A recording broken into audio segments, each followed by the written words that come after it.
அமைச்சர் நேரு மீதான ஊழல் வழக்குல தமிழக அரசு டிஜிபி மற்றும் அமலாக்கத்துறை பதிலளிக்க நீதிமன்றம் உத்தரவிட்டிருக்கு.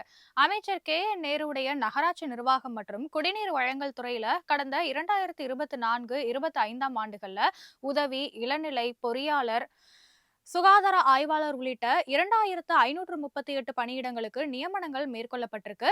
ஒரு பதவிக்கு 25 லட்சம் ரூபாய் முதல் 35 லட்சம் ரூபாய் வரைக்கும்னு மொத்தமா 634 கோடி ரூபாய் லஞ்சமா பெறப்பட்டிருக்கு அப்படிங்கிறதுனால இது தொடர்பா வழக்கு பதிவு செய்ய கோரி தமிழக டிஜிபிக்கு கடந்த அக்டோபர்ல அமலாக்கத்துறை கடிதம் அனுப்பியிருந்துச்சு.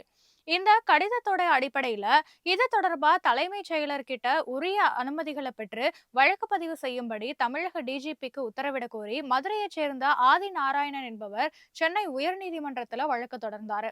இந்த மனுவை விசாரித்த நீதிபதிகள் தமிழக அரசு டிஜிபி மற்றும் அமலாக்கத்துறை ஜனவரி 23ஆம் தேதிக்குள்ள பதிலளிக்கும்படி உத்தரவிட்டிருக்காங்க.